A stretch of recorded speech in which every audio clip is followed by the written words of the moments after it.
So if you're thinking about buying a high mileage car, watch this first. So yes guys, welcome to the video, and of course today we have my BMW M4 up here at Swift Performance. Now, as mentioned, before you buy a high mileage car, you probably want to check this video out properly, as I made a few mistakes when buying mine. Now we start down here, the most important part of a car, the rubber. Now these are Yokohama AD09s, front and rear, a very good street tire that can also be used very well on track. But now when I bought my car, it had mix match front to rear. I believe the fronts were more of a standard tire, and then the rears were more of a super sport style tire, and that upsets the car. And more importantly, when we finally checked the age on the tires, we noticed that these were like, I don't know, a 5-year-old version.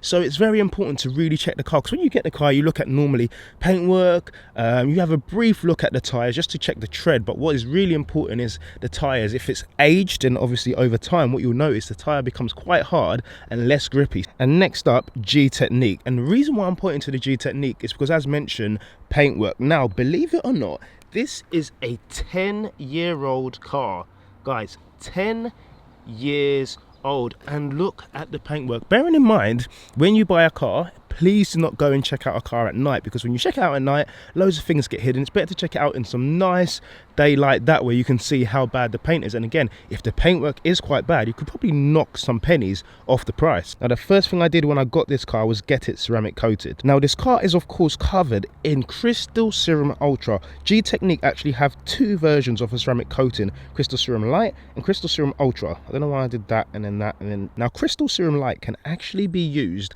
by myself. Anyone can buy it from the website, off the shelf, and away you go. It's classed as a consumer friendly ceramic coating. So this of course has Crystal Serum Ultra, which is a 9-year ceramic coating, and what that does is lock in all of the hard work that the boys at Motec Detailing done to polish this car up to making it look absolutely brand new. And again, with it being a ceramic coating, it's that hard layer on top of the paintwork that also stops the car from getting any micro swirls, which is when you're using proper washing techniques, or even like a little brush against a leaf or something like that that could scratch the paintwork. That ceramic coating is nice and hard to protect it. When we first ceramic coated the car, we actually put a topper called aero coat. So you have the ceramic coat, which is there just for the scratches and to lock in all of that work, and then you put a topper on, which then contains all of the ingredients to stop the car from attracting dirt and to kind of make it easier to wash, because it won't be as dirty as if you didn't have a topper on it. Because with aero coat, when it comes to rubber from other tires on track, it's a lot easier to remove without having to scrape it away and cause any more scratches. But this time what the boys used was something called EXO V5, and EXO V5 is a 2-year topper, so it goes on top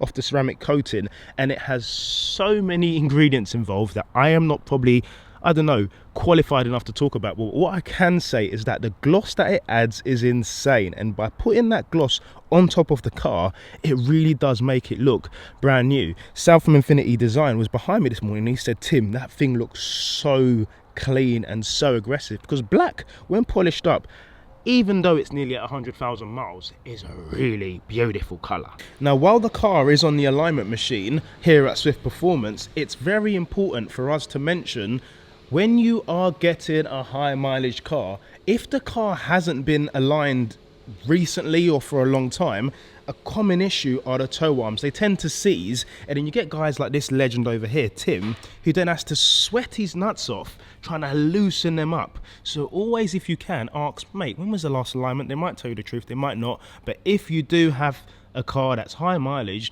9 times out of 10 your bits are going to be seized. That sounds a bit wrong. And before I forget, on the diff, it's very common as well to get the input seals and the output seals, the input one being the one that goes on the front of the diff on the prop, and then the output seals being the ones that goes to your rear wheels. Those tend to leak quite a lot, so also check on those if there's any leakage. And now while we're underneath the car, you can just see in there, I've got a power flex bracket, because on a high mileage car, something that you notice is that that bush there with that little bit of red, let me just see if I can get it into focus, just over there, tends to break. And that's a common issue, because the way BMW have set up the diff from factory is that it's mounted with just one bush, and that single bush, in my opinion, isn't enough to handle the load from the diff. So that is a common issue on a high mileage M car. That bush definitely will be broken. And while we're under here as well, talking of suspension and talking of dampers, it's very common to have a coil spring snapped, because on my car, this spring was actually snapped when I bought it, and I still managed to do about 1,000 miles before actually noticing. So please, if you can, get under the car at this level and just have a quick look, because I guarantee you one of these bad boys could be snapped. Now moving into the inside, something that people forget is the seats. Now with the seats just in here where the bolstering is, you can normally tell on the stock seats probably how many miles the car has done or how well the car has been looked after. Now I usually use a G-Technique product that protects the leather and gives it that nice matte finish. But as mentioned, in here on the stock seats you normally can see some wear, and that is a very good indication on how many miles the car has done, because there are some tricks and things that people do to reduce the miles on the car. Don't ask me how they do it, but something that is seen a lot is in here where the part that people lean on to get in and out. As you can see on mine, it could just tidy up, it's just a bit of dirt.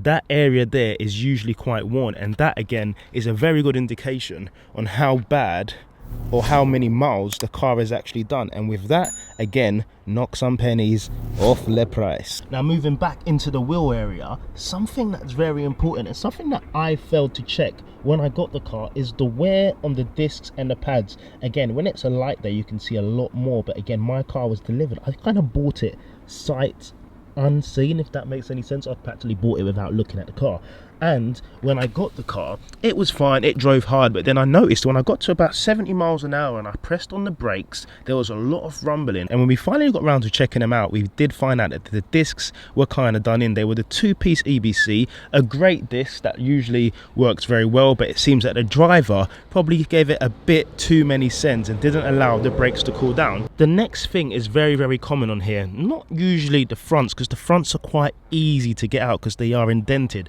but if we move to the rear I can show you what happened. I kind of had to butcher the pins, and that is what happens when you don't change your pads over time often and you just leave them in. What has happened, they kind of seize in there or they rust in there, and it becomes very, very difficult to remove. Just have a look at that. I absolutely butchered the caliper. So something to note as well is when buying a high mileage car, brakes just in general, give them a good check over. Obviously you can't go there and check the pins, but maybe just ask when was the last brake pad or brake disc change, because the last thing you want is a disc that's seized onto the hub or the caliper's damaged, bits and bobs like that. So yeah, now on the modern BMWs, when it comes to checking the servicing, you go on the iDrive and you're able to see the service history, but again, I'd probably advise you to make sure you see some form of paperwork, because with that you can kind of calculate and add things up and see whether the car has been serviced on time. Because the last thing you want to do, especially on a high mileage car, is find out that it hasn't had spark plugs in over 40,000 miles, it hasn't had frequent oil changes, because that means that the engine is going to have loads and loads of sludge. Now something else that is notorious, especially on the S55 and I would say the N55 and older BMW engines, not sure if it's a common thing on the B58 and the S58,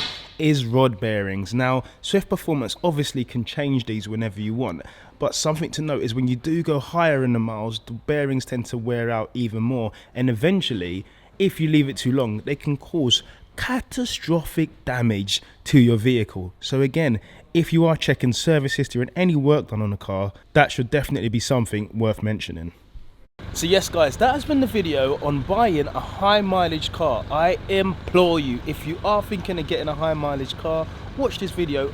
Personally, I'd say go for it, as far as it ticks all those boxes, and also have in your mind that there might be a few mods that you're gonna have to do. But that aside guys, I hope you have enjoyed the video. If you have, smash the thumbs up button. If you're new to the channel, please consider subscribing and hitting the notification bell so you'll be notified whenever a new video comes out. And as always, hope you're having a great day, and I'll see you in the next one. Take care and God bless.